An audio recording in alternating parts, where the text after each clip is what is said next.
It was supposed to be an ordinary day at Mercy General Hospital. Patients lined the waiting room, nurses moved swiftly through the halls, and doctors focused on saving lives. But then, the doors burst open. A young black girl stumbled in, clutching a pale, crying baby in her arms. Everyone froze. It wasn't just the baby's desperate cries or the girl's panic that stunned the room, it was the unsettling question that hung in the air. Why was she holding a white baby?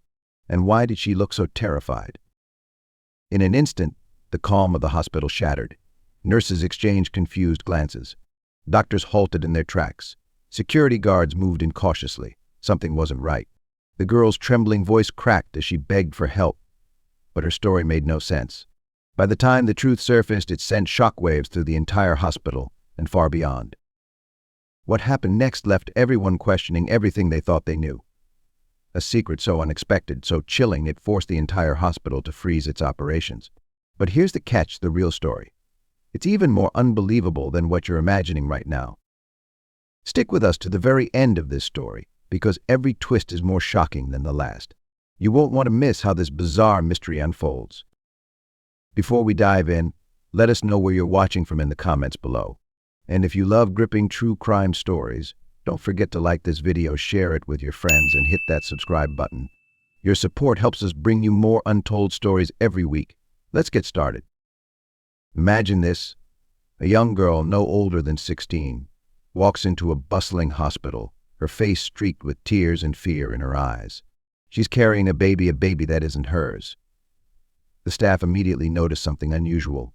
The baby, pale and fragile, doesn't look like her. But the girl doesn't care about the stares.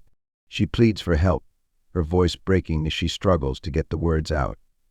And just as the staff starts to gather around her, the real mystery begins. This is not just a story about a hospital visit. It's a story about secrets, deep, unsettling secrets that turned a normal day into a nightmare no one was prepared for. The events that unfolded that day didn't just leave the staff stunned, they shook an entire community. The questions lingered long after. Who was this girl? Why was she carrying a baby that clearly wasn't hers? And what had she been running from? As the hours ticked by, the situation only grew more complicated. Every answer raised more questions, and every revelation brought a new level of shock. What started as a desperate plea for help soon spiraled into a case so bizarre, so unthinkable, it would change lives forever. And the most chilling part, no one saw the truth coming, not the doctors, not the police, and certainly not the girl herself. This story is layered with twists and turns that will leave you guessing until the very end. So I'll ask you this, what would you do if you found yourself in the middle of such a tangled web of lies and revelations? Stick around, because by the end of this story, you'll see just how deep this mystery goes. Before we dive deeper, let me know where you're watching from in the comments below. We love hearing from you. And if you haven't already, hit that like button, share this video with someone who loves true crime, and subscribe for more jaw-dropping stories. Trust me, you don't want to miss what happens next. It all started on a Wednesday afternoon, the kind of day where nothing extraordinary seemed to happen. Mercy General Hospital was alive with its usual rhythm, patients filling out forms in the waiting room, nurses rushing from one room to the next, and doctors locked in consultations. But that calm was about to be shattered. Suddenly, the glass doors flung open and all heads turned. A young girl stormed in, her face drenched in sweat and tears, clutching a tiny baby in her trembling arms. She couldn't have been older than 16. Her oversized hoodie hung loose on her frame, her sneakers scuffed and dirty. Her wide eyes darted around the room, searching for someone, anyone who could help. She didn't walk to the front desk, she stumbled, almost collapsing under the weight of her fear. Her voice cracked as she cried out, "Help me. Please, someone help me." The room froze. The baby in her arms was pale, its cries weak and raspy. A nurse nearby immediately sprang into action, motioning for the girl to come closer. But even as the nurse reached out, she hesitated. Something about the situation didn't feel right. The girl's words didn't make sense. She mumbled something about finding the baby, about not knowing what to do. Her story was fractured, like a puzzle with missing pieces. Meanwhile, the doctors exchanged uneasy glances. Who was this girl? Where had the baby come from? And why did she seem so scared? As the staff gathered around her, the questions only grew. The girl wouldn't give her name. She wouldn't explain how she got to the hospital. All she kept saying was, "Save him. Please, just save him." The baby's condition seemed critical, but what made everyone pause was something they couldn't ignore: the baby's pale skin, its bright blue eyes. This child didn't look like her.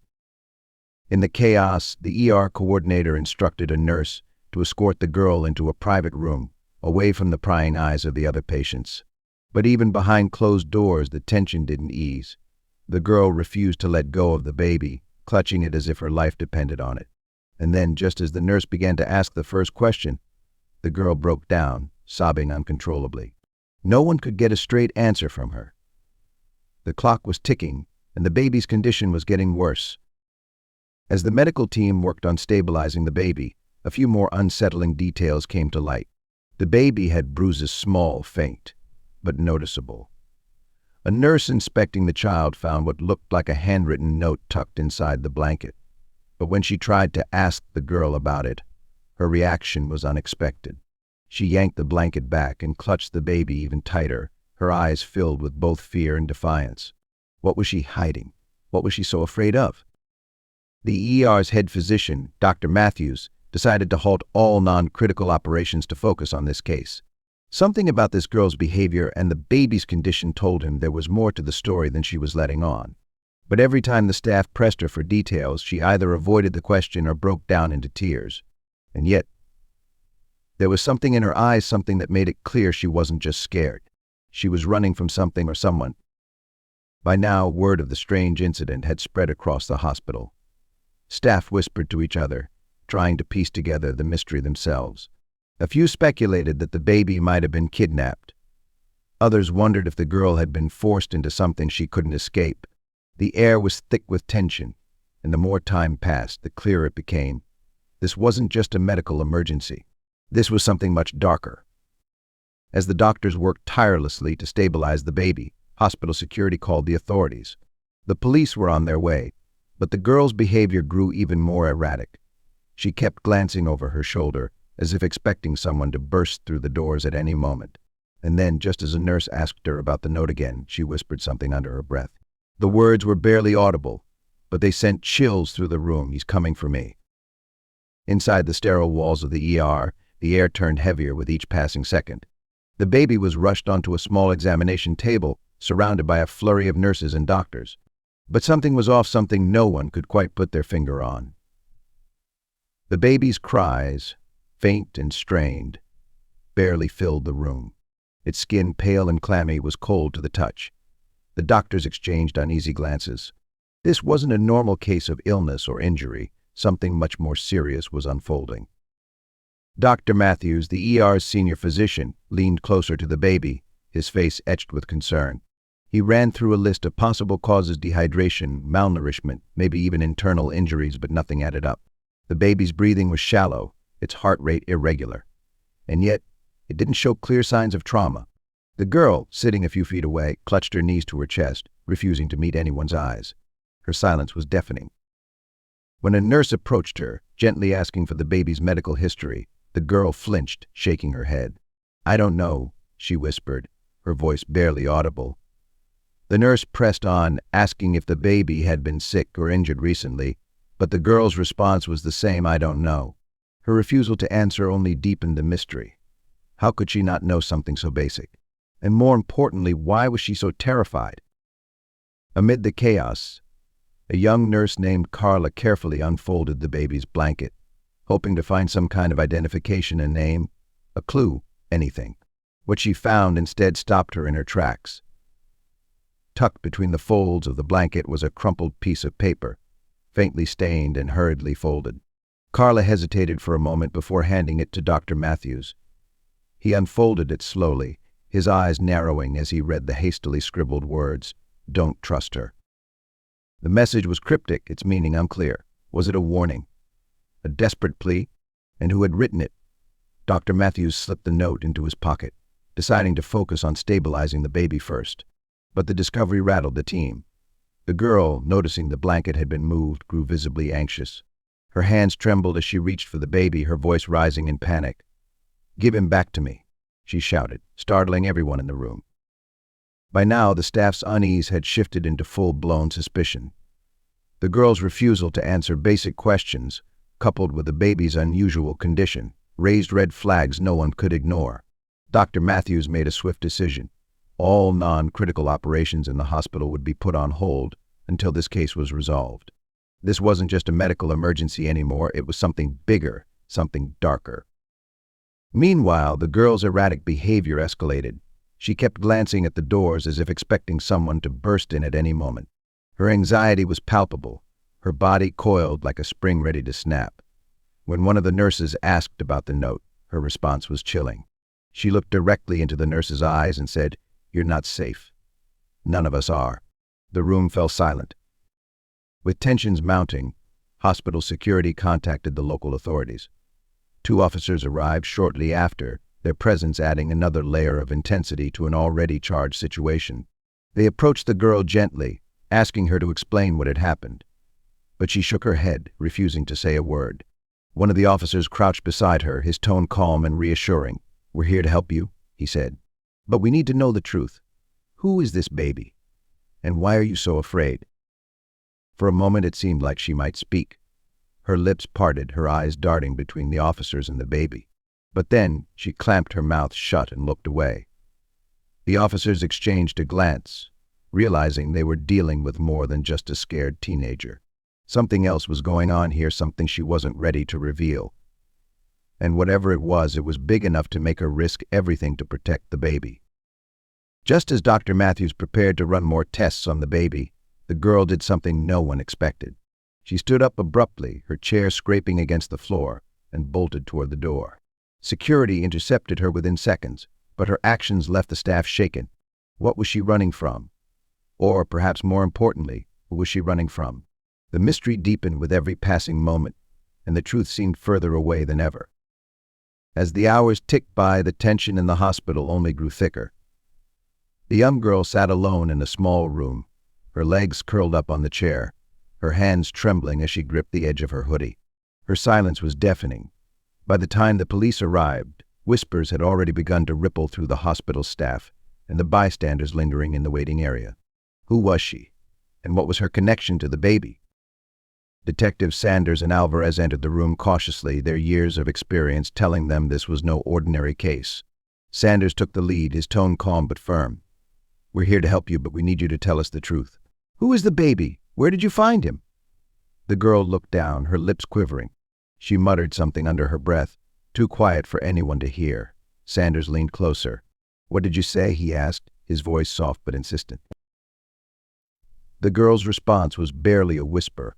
I can't." Alvarez, watching from the corner of the room, noticed her hands shaking uncontrollably. He slid a cup of water across the table. "Listen," he said, his voice gentle. "We're not here to hurt you. We just want to make sure the baby is safe. But you have to help us understand what's going on." Still, the girl said nothing. Her silence only deepened the mystery, leaving the detectives with more questions than answers. Meanwhile, word of the strange incident spread beyond the hospital walls. By the time the sun began to set, the small urban community surrounding Mercy General was buzzing with speculation.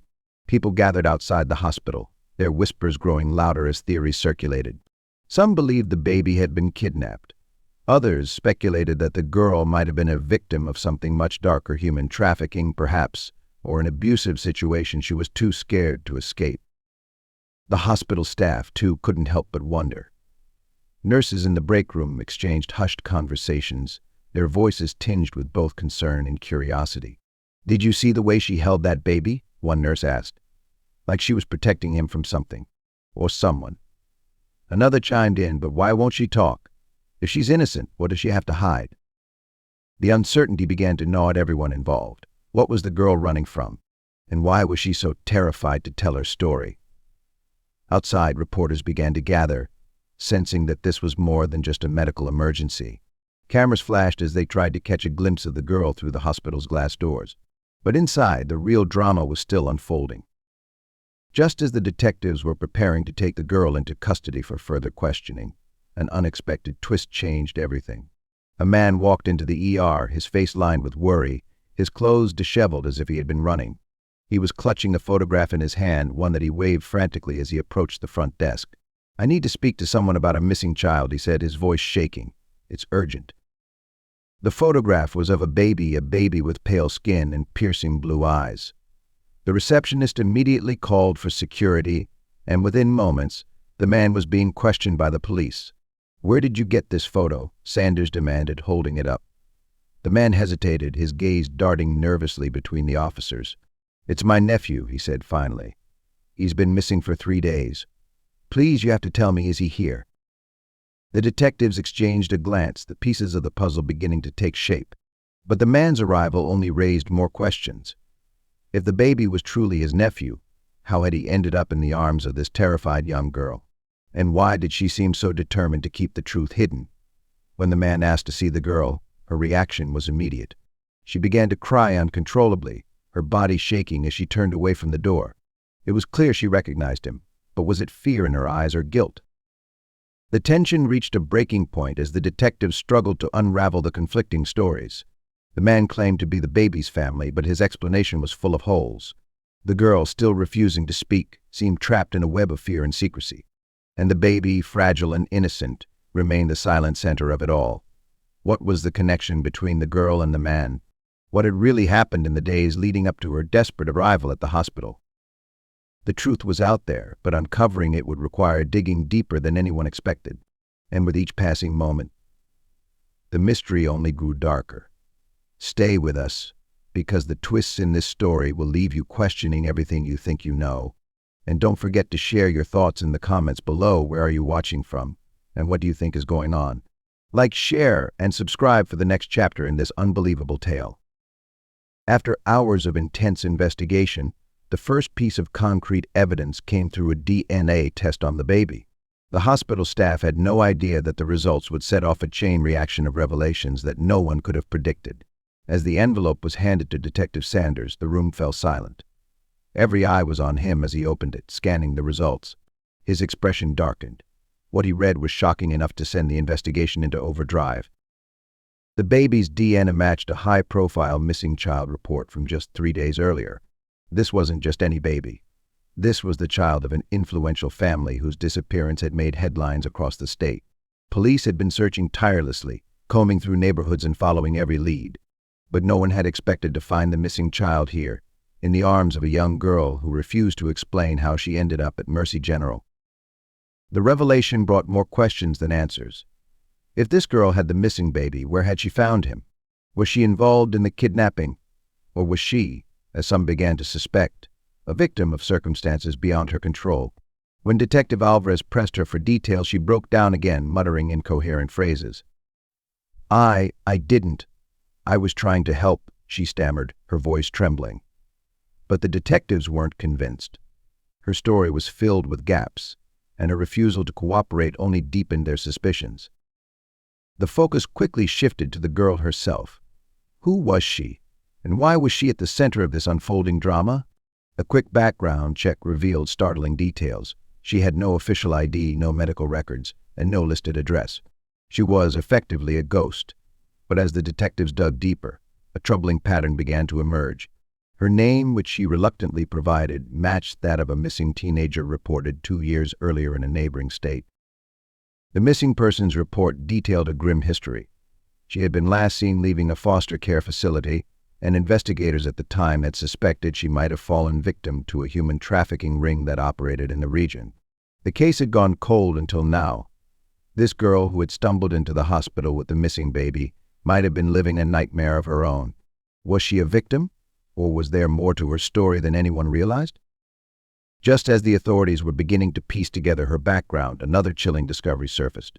A thorough examination of the baby revealed injuries that couldn't be ignored: bruises on the arms, small scratches on the face, and signs of dehydration. While none of the injuries appeared life-threatening, they painted a troubling picture. Someone had neglected this child, perhaps even hurt him. The question was, who? The girl was asked about the injuries, but her reaction only added to the confusion. She shook her head vehemently, her voice rising as she insisted, "I didn't do it. I was trying to save him." Her panic seemed genuine, but her refusal to explain how the baby came into her possession left the detectives in a difficult position. Was she telling the truth, or was this part of an elaborate cover-up? As news of the DNA results and the baby's injuries spread, the hospital became a hub of chaos. Reporters outside were clamoring for answers, while the community watched anxiously as the story unfolded. Inside, the staff grappled with the emotional weight of the situation. Some believed the girl was a victim, a pawn in a larger, more sinister game. Others couldn't shake the possibility that she might be complicit in the baby's disappearance and mistreatment.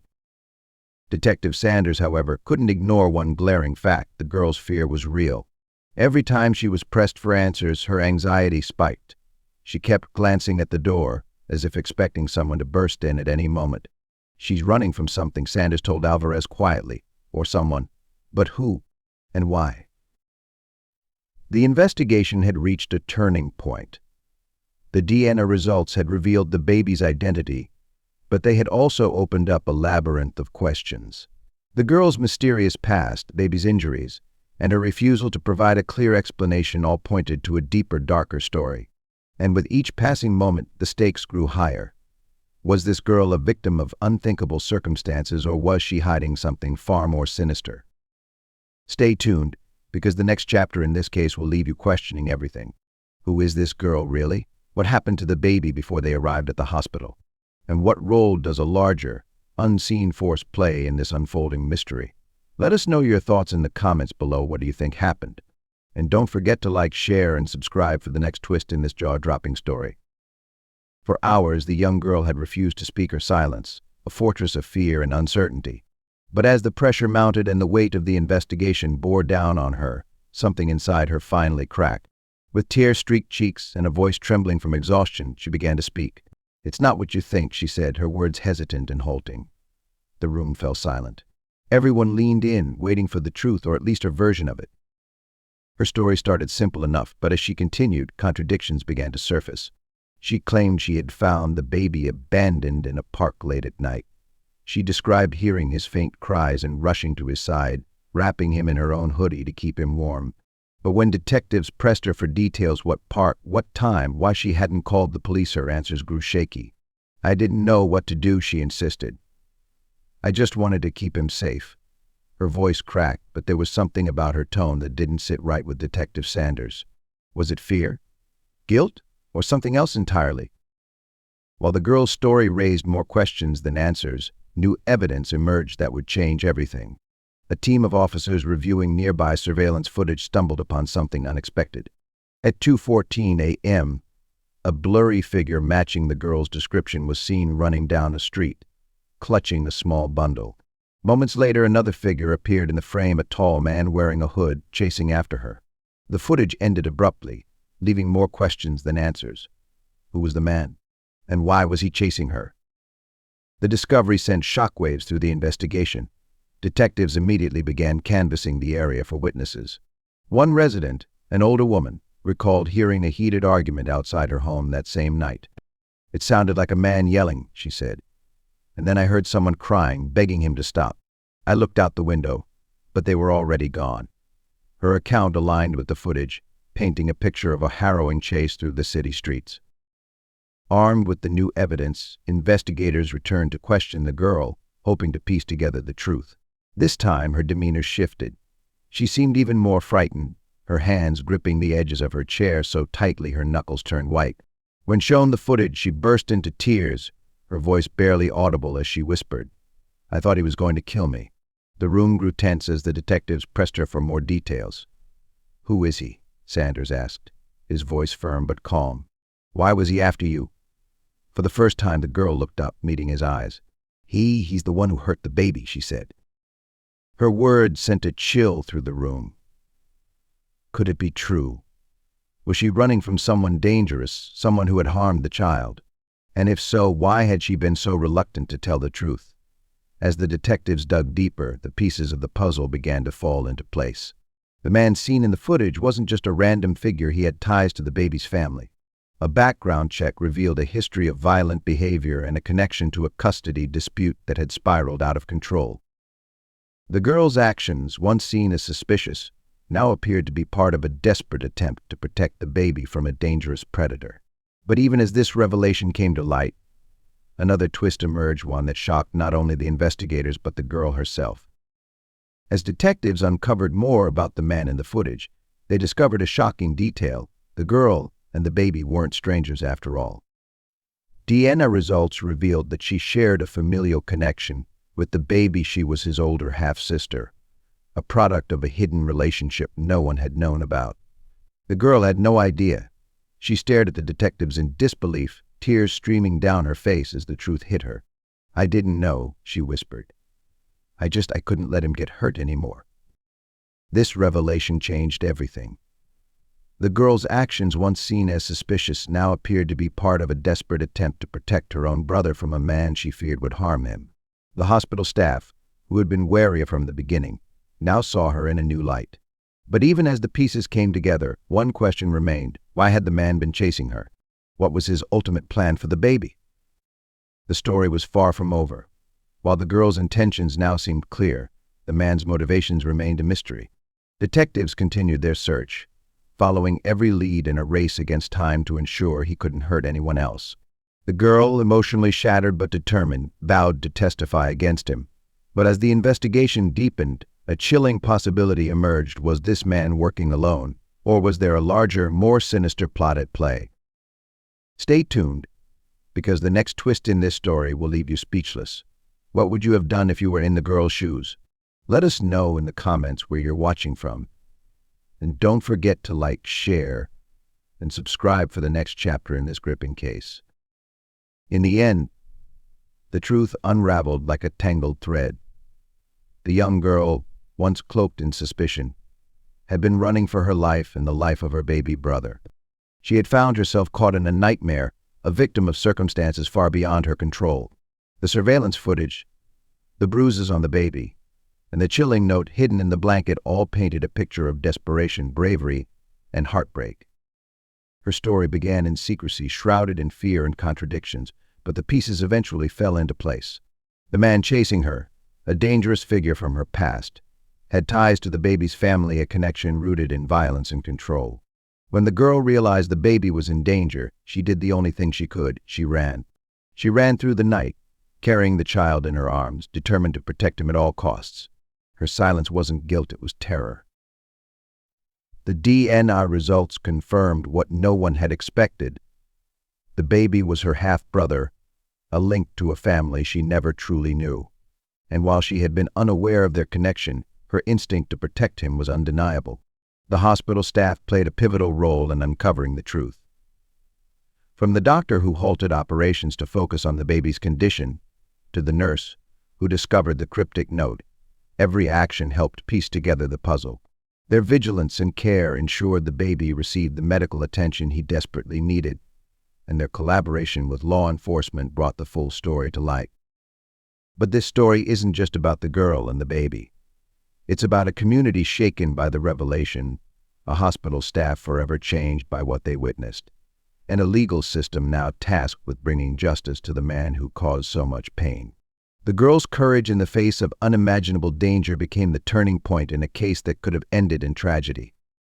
The baby, now safe and recovering, represents a new beginning, a chance for healing and hope after such a traumatic ordeal.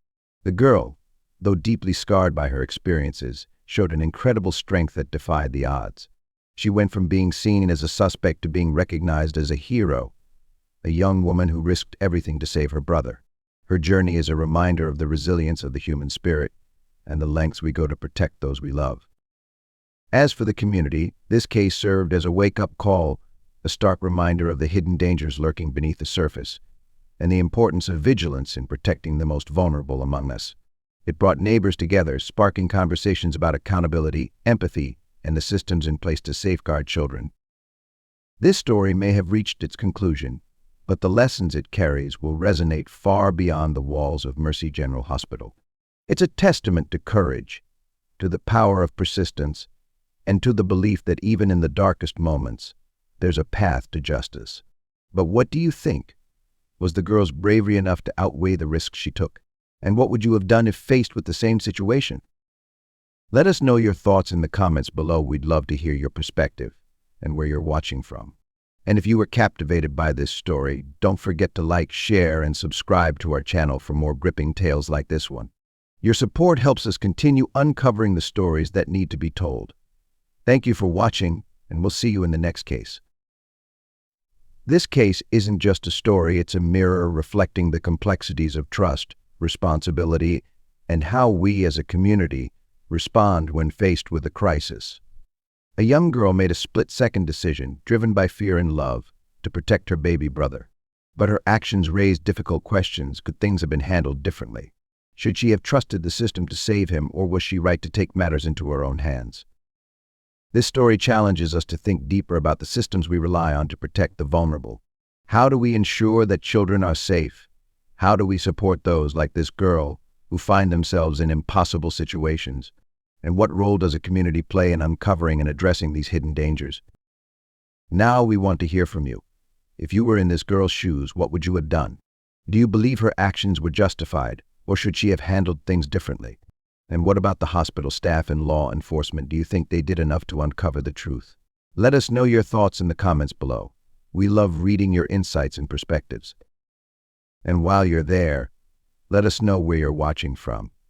Our community spans the globe, and it's always incredible to see how far these stories reach.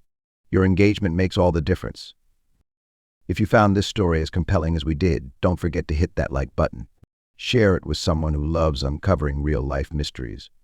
And most importantly, subscribe to our channel so you never miss a single case. Your support allows us to continue bringing you the stories that captivate, inspire, and sometimes even challenge us to think differently. This is just one of many untold tales we share here. Together, let's keep these conversations alive, because every story deserves to be heard, and every voice matters.